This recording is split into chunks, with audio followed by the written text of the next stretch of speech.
Dear students, we are on the CEC Gurukul lecture. We are in the series of electronic instrument and today's lecture is the transistor. We are discussing the biasing of the transistor. Transistor biasing are of two types, forward biasing and the backward biasing. The biasing is controlling the operation of the circuit by providing the power supply. The function of both the PN junction is controlled by providing the biasing to the circuit through the some DC supply. So we are having a two type of biasing, in which one is the forward biasing and another is the reverse biasing. In the forward biasing, N type material is provided the negative supply, and in the P type material given the positive supply, then it is a forward bias. When we talk about the N type material is provided the positive supply and the P type material is given the negative supply. So we are having a two type of biasing, forward biasing and the reverse biasing. Now the emitter base junction is always the forward biases, as the resistance is very small at the emitter side.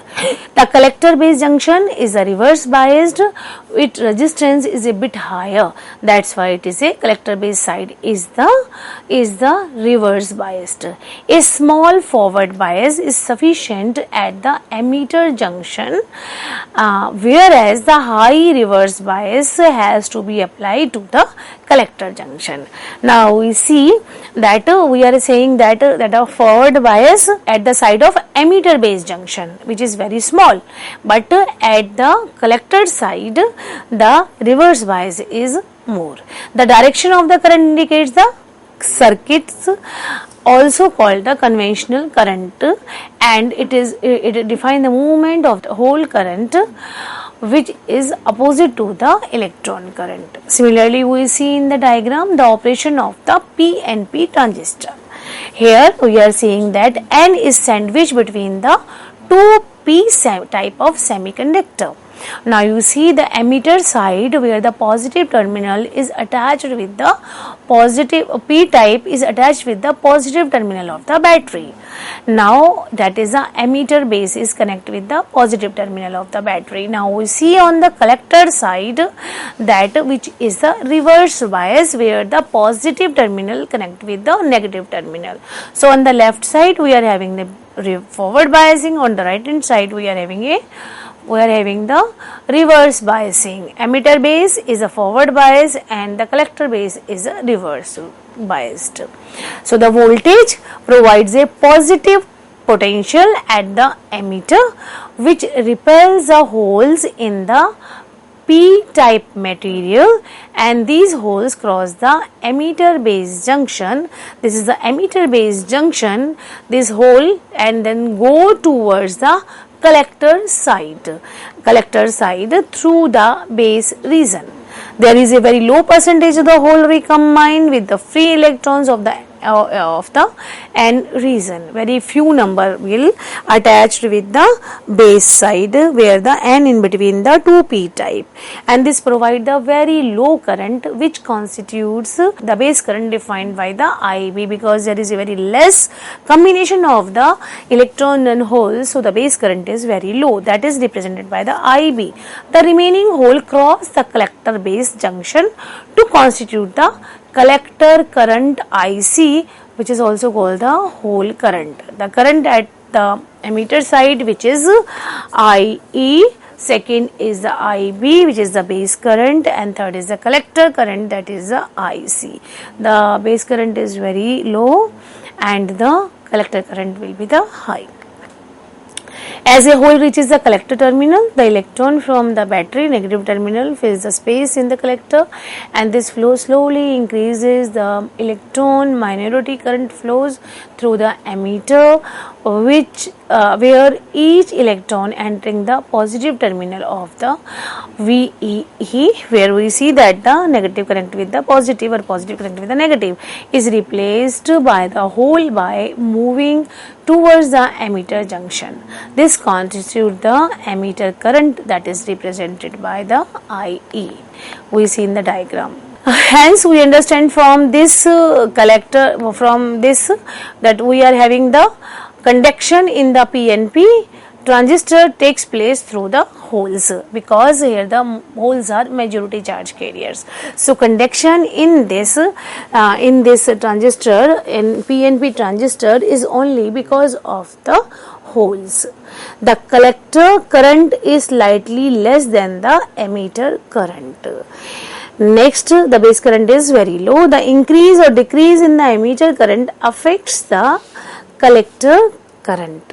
So as the current increases in the emitter, so we are having it affects the collector current.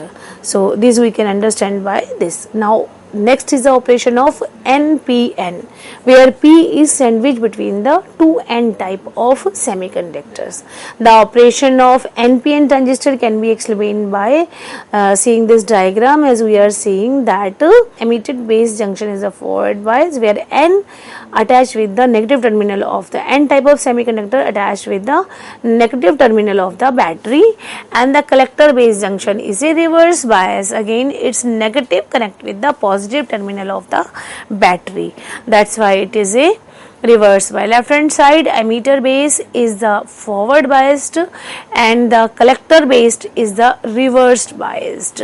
Again, here we are having the voltage provided in negative potential at the emitter side, which repels the electron in the N type material, and these electron cross the emitter base junction and to reach the base junction. Here we see that we are applying the current and it will reach the base, but here again the recombination is very low.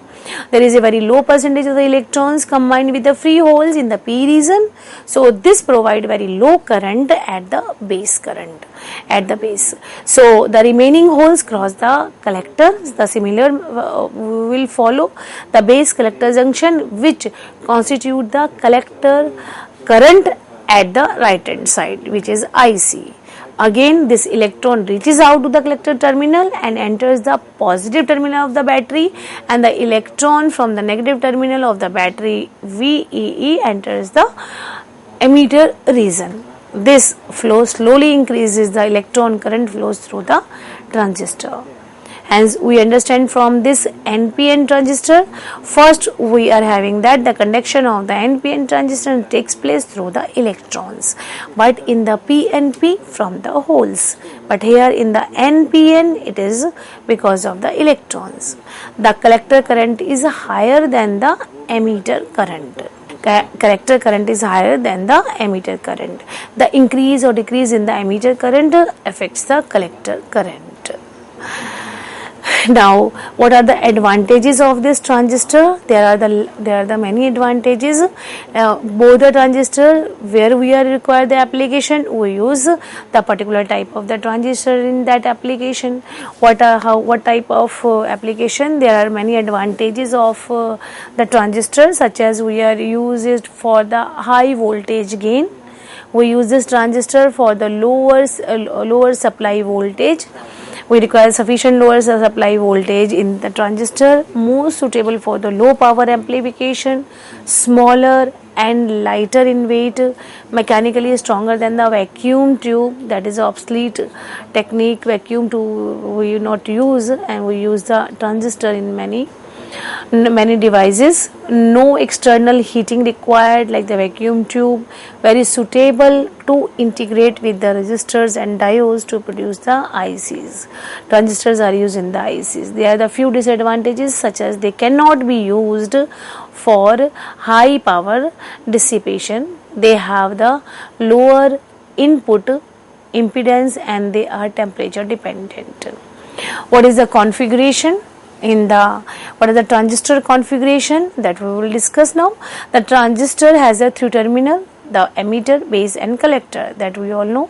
Then using these 3 terminals of the transistor, we can connect the circuit with 1 terminal common to both the input and the output in the 3 different possible configuration. What are these configuration?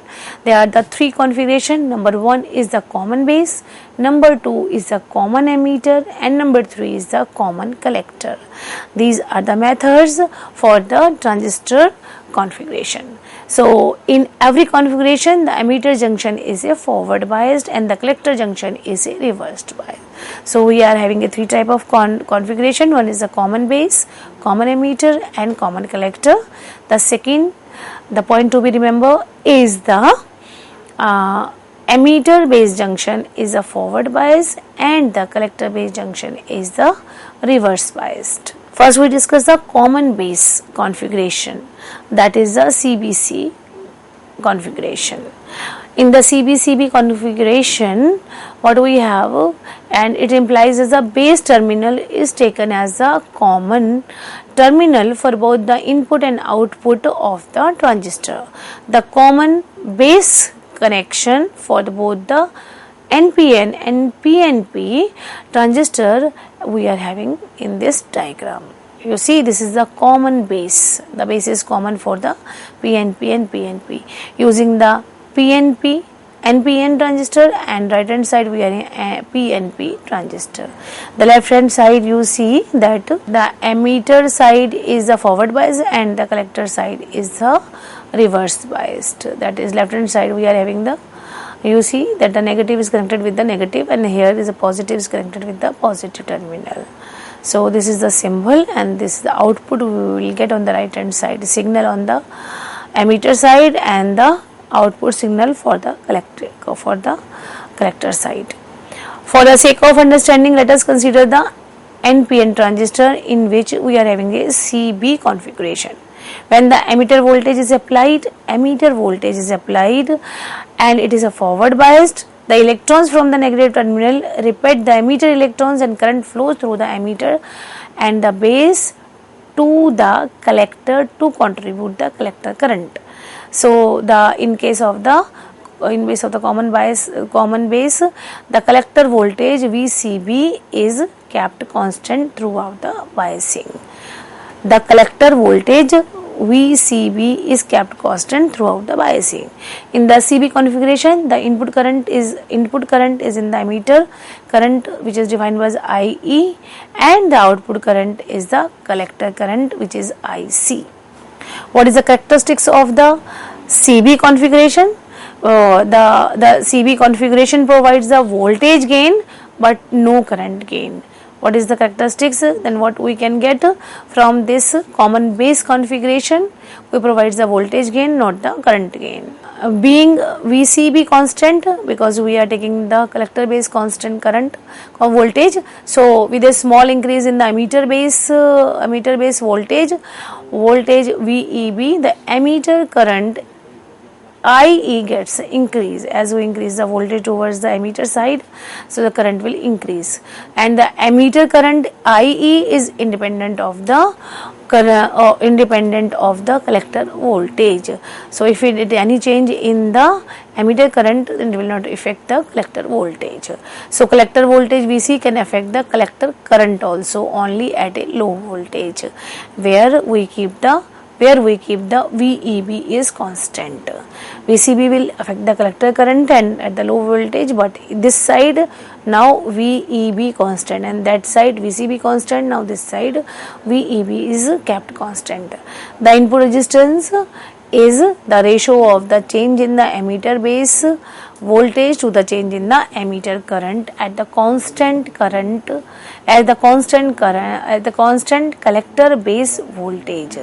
So these are the characteristics. As the input resistance of the very low value, the small value of VEB resistance is very small, then the input resistance is very small, then the voltage towards the emitter base is enough to produce a large current flow towards the emitter current.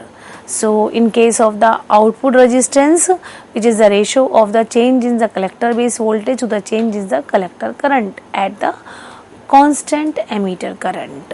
In case of the output resistance, the change in the collector base voltage to the change in the collector current, voltage divided by the current. In this situation, the constant emitter current will be provided. So as the output resistance is of very high value, a large change in the voltage collector base, which produces a very little change in the collector current. As the output resistance is very high value, so the change in VCB, on the right hand side where is we are having the collector base is very little change in the collector current. So this configuration provides a good stability against increase in the temperature. Moreover, this collector base, this is a common base configuration, is used for the high frequency application in the many devices. Next part is the common emitter configuration. This is the common emitter configuration, which is CECE configuration. The name itself implies that the emitter terminal is taken as common. The emitter terminal is common for both the input and output terminal. Now we are getting the input and output from the emitter. The common emitter connection for both the PNP and NPN is shown in the diagram. Just as in the CB configuration, the emitter junction is the forward biased and the collector junction is again the reverse biased. The flow of electron is controlled in the same manner as in the common base.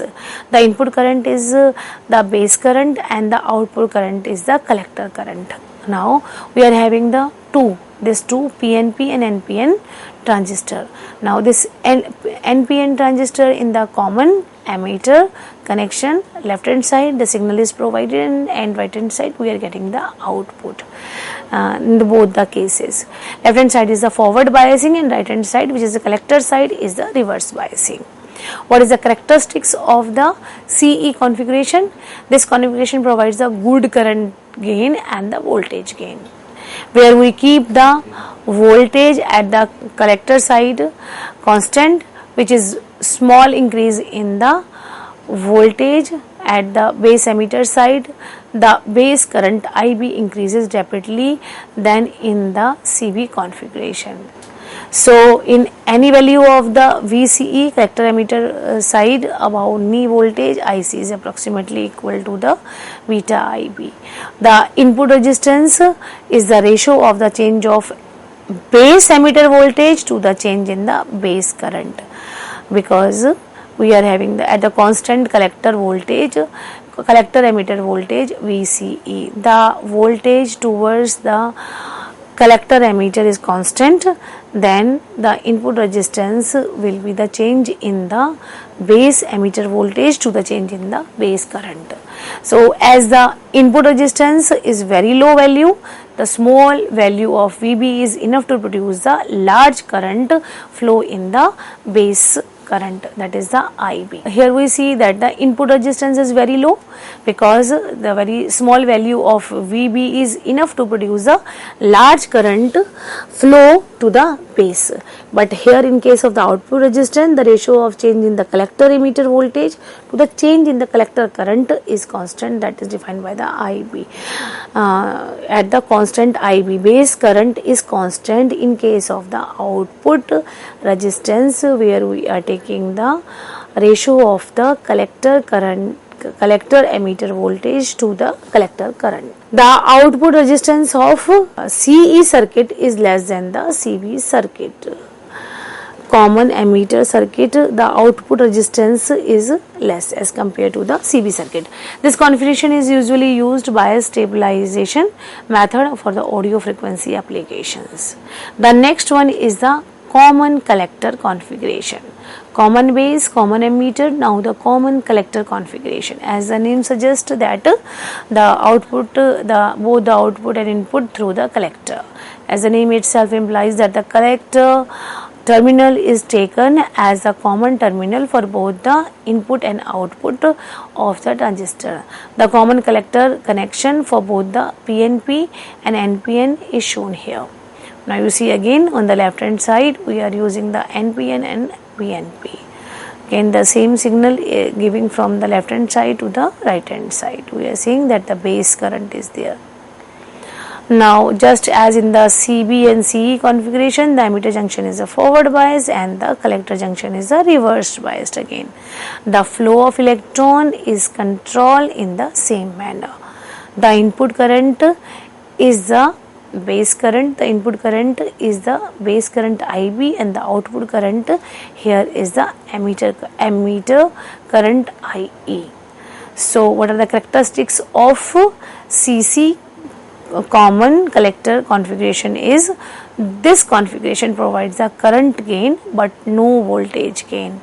No voltage gain we get only the current gain. The common collector configuration, the input resistance is high and the output resistance is very low. The voltage gain provided by the circuit is less than 1. The sum of the collector current and the base equals ammeter current.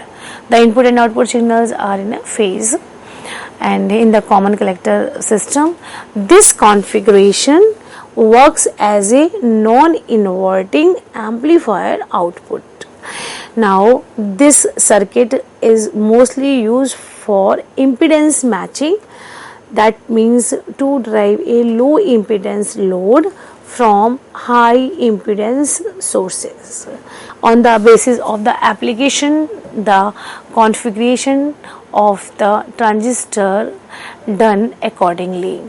As we require that the circuit which is mostly used for the impedance matching, then we use the common collector configuration, which provides the low impedance from the high impedance source. Similarly, if we use the common ammeter, so this configuration used for stabilization of the for bias stabilization method and the audio frequency application, that is the common ammeter. Common ammeter used for the stabilization of the biasing as well as for the audio frequency application. And in case of the common base, we use this common base configuration for the high frequency application, and which is a good stability against increase in the temperature. So all these configuration has a different application in the different field, and on the basis of that these are used in the basic circuits. So biasing can be done by 3 ways. One is a common base, second is a common ammeter, and third is the common collector. And the three having the same at the left hand side, where we are having the ammeter base junction, which is the forward bias, and the collector base junction, which is the reverse biasing, and the current will flow in that manner. The basic common base configuration provides the voltage gain. It not provide the current gain, but the common ammeter provide the voltage gain as well as the current gain. You see that the common ammeter provides the good current gain and the good voltage gain. Again, in the common collector configuration, it provides the current gain and we are not getting the voltage gain. So these are the characteristics of the basic configuration, which is common base, common collector, and common ammeter. So this is the BJT, bipolar junction transistor, which is used for many purposes in the circuit to amplify the signal from one end to the another end and reduce the weak signal and reduce the disturbances produced in the signal, just to get the actual output from this transistor. So in today's topic we discuss the transistor and type of transistor. The first type we discussed today, which is the bipolar junction transistor. In the next lecture we discuss the field effect transistor, which is the second type of transistor. The field effect transistor again having the 3-terminal unipolar semiconductor, and that is used for the voltage control devices, unlike the bipolar junction. The main advantage of the field effect transistor is that it has a very high input impedance, which is the order of the mega ohm, and it has a many advantages like the low power consumption, low heat dissipation, and high efficient devices. So transistor is a very common device which is used in the almost all the electronic circuit. Thank you very much.